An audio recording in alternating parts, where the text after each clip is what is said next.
Part of what makes Brazil such a unique film is its symbiotic intermingling of dream sequences with reality. The narrative of these fantasy sequences changed only slightly during the several years between Terry Gilliam's first treatment and the final script. But by the time shooting began, the sheer scale of these sequences threatened to break the budget, so they were substantially cut back. The first of 9 dreams in the script, in which we are introduced to Flying Sam and his dream girl, the rising monoliths, and the forces of darkness, was filmed, but was broken into 3 parts in the final editing. The remaining 8 dreams were either cut back drastically or dropped entirely. The following are brief synopses of the dreams, presented with Terry Gilliam's storyboards, as they would have appeared in the finished film had the script been shot in its entirety. This second dream was to have followed the posh restaurant scene. The Flying Sam rises into shot, his wings straining as he tows the floating cage imprisoning the girl. They are escaping the monolith city. Sam says to her, "I'm taking you to a safe place, a place where they will never be able to get at us, ever." We see an eyeball scanning the sky. Pulling back, the camera reveals it is but one of thousands of eyeballs, tightly packed side by side, forming a landscape that extends as far as we can see. Each is about 10 feet in diameter, and all turn to follow Sam as he flies over and comes to rest on a column that rises from the center of this bizarre place. Sam anchors the rope holding the cage and takes off his wings. He says to her, "There's no way they can approach us without being seen. You're safe here." He starts to climb up to the cage when a terrific cracking noise is heard. A straight line bisects the sky from horizon to horizon.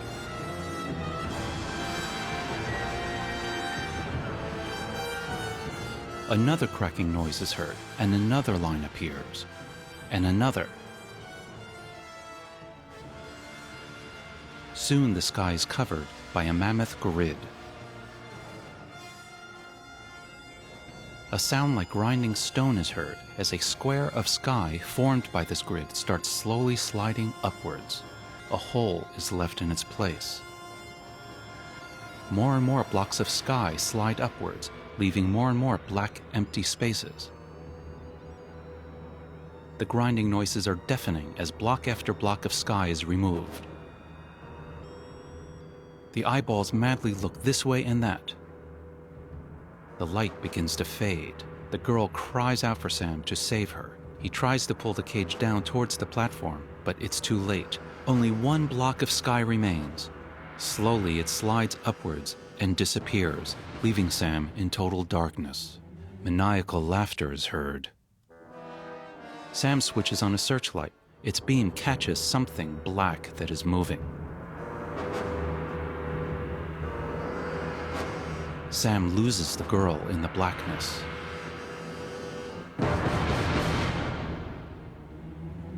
As a horrible flapping thing thunders down upon Sam, engulfing him in the awful blackness, he awakens grappling with his bedclothes in the midst of an air conditioning emergency. This third dream was to have come between Sam's abortive phone call to Central Services and the arrival of Harry Tuttle. As Sam nods off with his head in the refrigerator trying to keep cool, a jar of pickled onions falls to the floor, shattering, sending milky white spheres everywhere. Spheres which turn into giant eyeballs hurtling through space. Sam is clinging desperately onto one of them.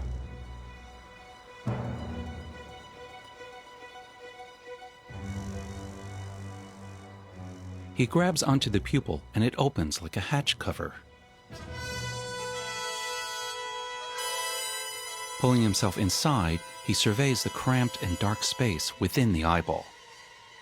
Pressing hard against an interior wall, he forces it open and tumbles forward, catching himself before plummeting down a vast cliff wall of filing cabinets.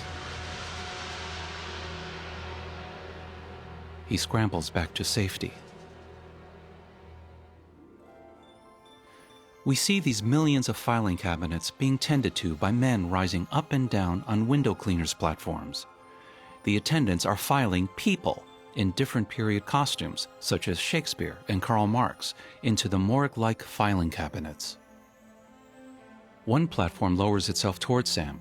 Riding it is the jolly gent who resembles Mr. Helpman.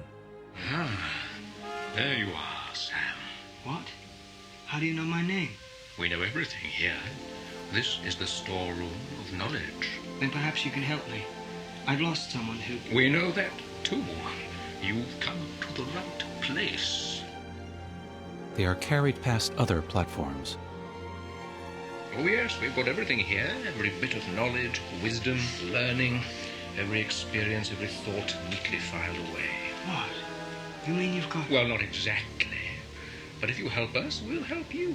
The forces of darkness have won the day. But tomorrow is another one. What do I have to do? You must save the day.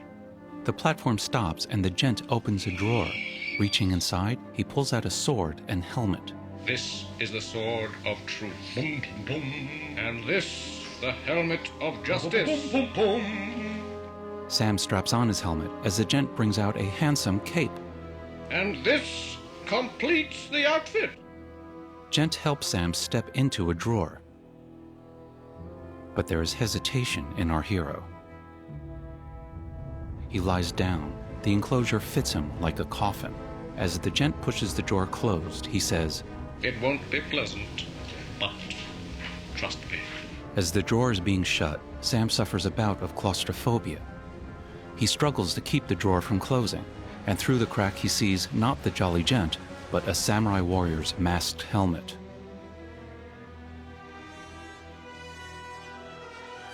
Sam struggles to prevent the drawer from being closed, as we soon see him clutching the door of the refrigerator.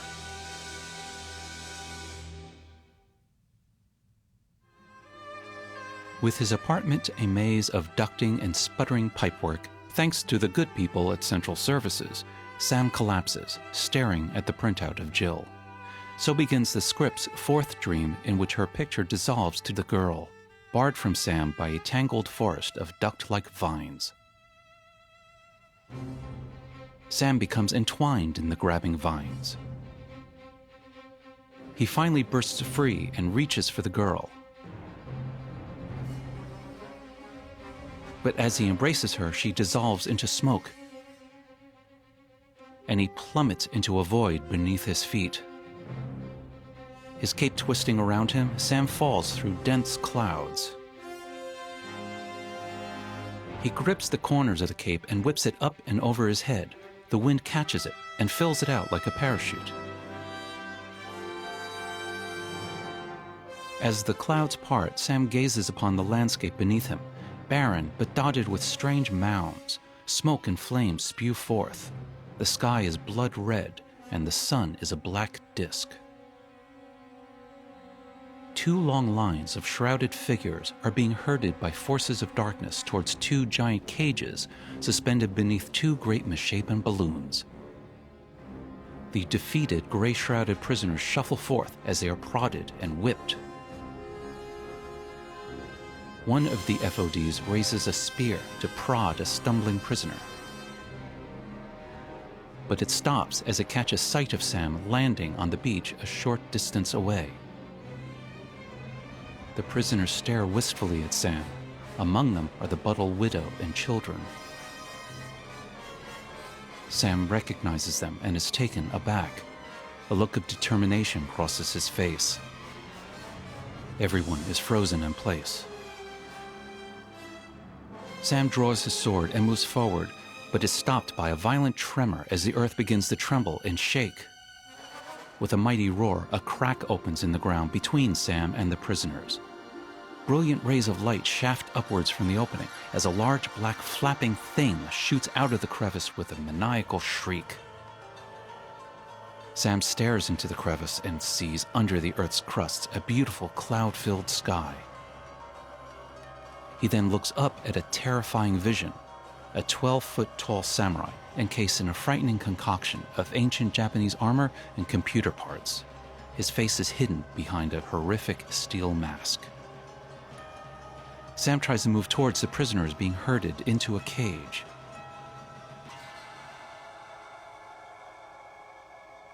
The samurai warrior stands ominously still. Then he slowly raises his spear as if in a religious gesture and vanishes. The light and the crevice vanish as well. Hearing maniacal laughter, Sam looks up to see the ballooned cage packed with gray prisoners rise up from the ground and begin to float away, escorted by the black flapping thing. Sam chases after a dangling rope and grabs hold, but one of the FODs severs it, sending Sam crashing to the ground. Spotting the second cage still tethered to the ground, Sam rushes over and begins chopping at the rope. The cage bobbles ungainly as Sam cuts the last restraining rope. He grabs onto the rope and is lifted into the air.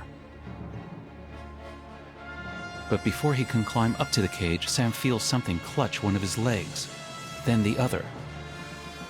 Looking down, he can see that from one of the smoking mounds protrudes 2 arms and a face that looks like Mr. Kurtzman. It speaks to him. "Don't go, it's a trap. She's not what she seems." Sam kicks and strains, but the hands hold firm. He's then awakened by the arrival of the singing telegram lady. This dream was to take place as Sam waits for Harvey Lime to complete his computer search for Jill Layton. The camera skims over an ice-covered sea at a time designated anti-day. From the point of view of Sam riding in a hijacked cage, we see in the distance a strange massive ship. It is a ship carved out of stone, like a great medieval fortress on the water.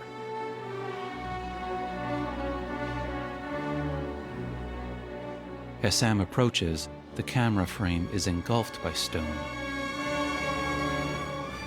Sam flies over the ship's hull and decks, looking for an entrance, but can find none.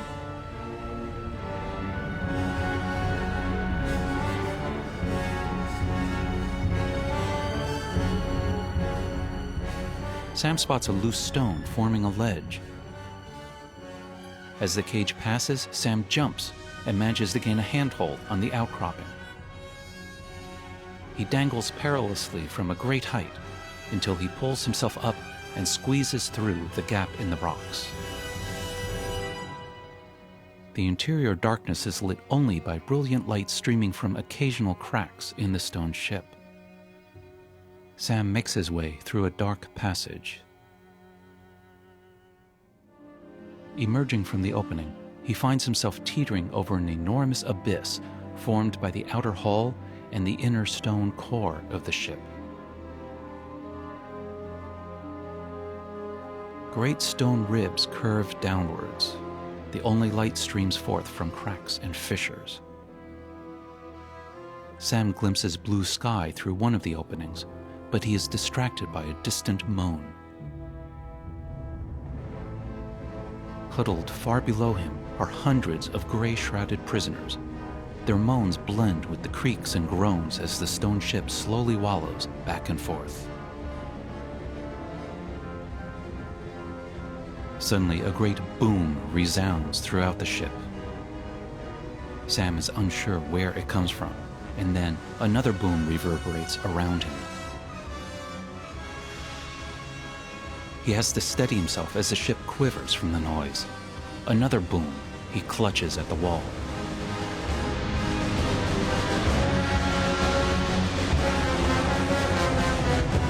As Sam awakens, he realizes that Lime has been banging on his office partition with news.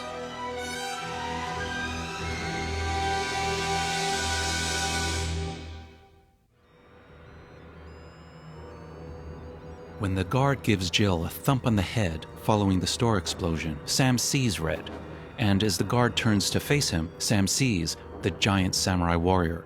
It towers over the wounded, dying, and debris of the blasted lingerie department. Sam grabs a mannequin's arm for a weapon, but he is summarily flattened by another policeman's rifle butt. We then see Sam falling down the interior of the stone ship, tumbling end over end, unable to stop his crashing descent.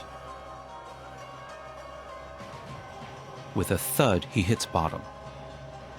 Stunned, bruised, and battered, he tries to get up, but he is surrounded by the gray-shrouded prisoners who press forward. Sam says feebly, "Get back, leave me alone, I can't help you." The prisoners dissolve into what looks like several baggies, as Sam awakens in the back of the Black Maria police wagon, with baggies dangling overhead.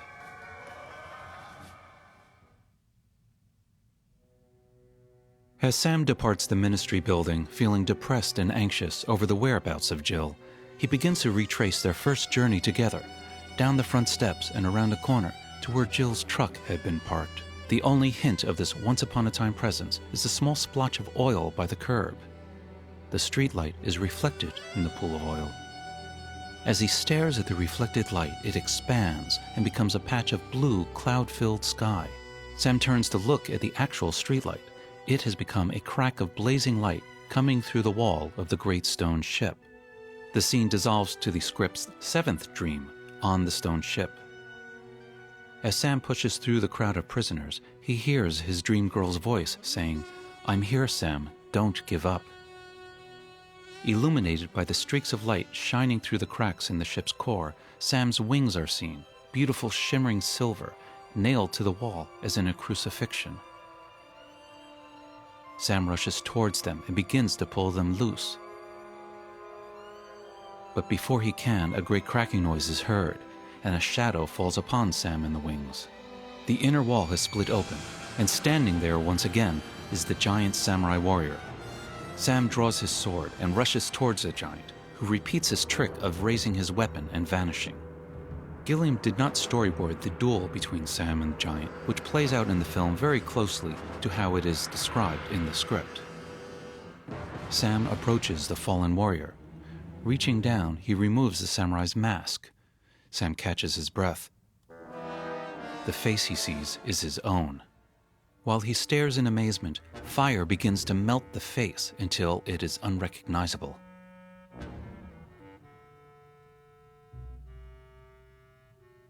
The action immediately shifts to Sam's arrival at his flat, which is now frozen over thanks to Spore and Dowser. The transition plays thematically on the opposites of fire and ice. Following the deletion of Jill and her line, "Care for Little Necrophilia," the screen is filled with brilliant white clouds rushing about in a beautiful blue sky. Pulling back, the camera reveals the sky is actually trapped within a transparent glass cube held aloft by 4 stone columns. The amazing scale of this cube is demonstrated by the tiny figure of Sam flying around it, his wings gleaming in the light.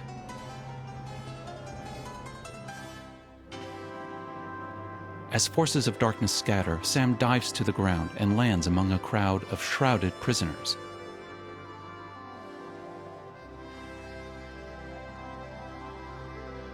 He unsheathes his sword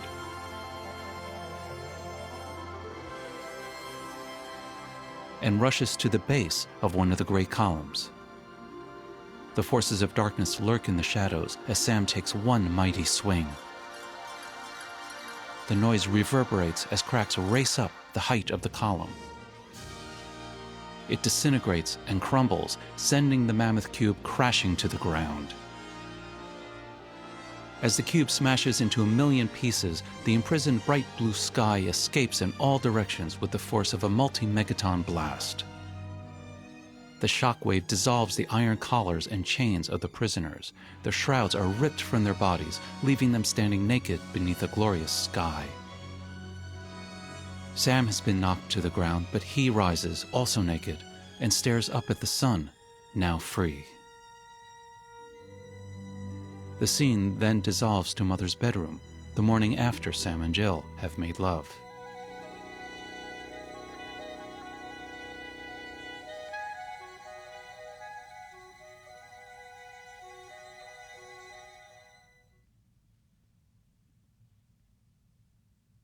After being arrested and churned through the Ministry of Information's processing center, Sam struggles with more forces of darkness, who now fill the screen. Sam disappears among them and is raised spread-eagled above a black sea of FODs. Maniacal laughter is once again heard. He is turned in its direction. The black flapping thing rises from the ruins of the stone columns and flies towards the camera. In the background are the towering file cabinet skyscrapers of the storeroom of knowledge. The black thing hovers over Sam. It slowly twists and unfolds like a deadly flower blooming in slow motion. Its interior becomes visible, and there, in the billowing blackness, is the girl. She calls for Sam, but hers is not the alluring feminine voice that has beckoned him before. It is now the voice of the evil black thing. Sam struggles with his restraints, but to no avail. From the darkness above descends the jolly gent on his window washer's platform. He is now dressed as Father Christmas. The gent says, "Sam, what are we going to do with you?" The girl/flapping black thing's laughter echoes through as the scene shifts to Sam Lowry in the padded cell, facing Mr. Heltman, dressed as Father Christmas.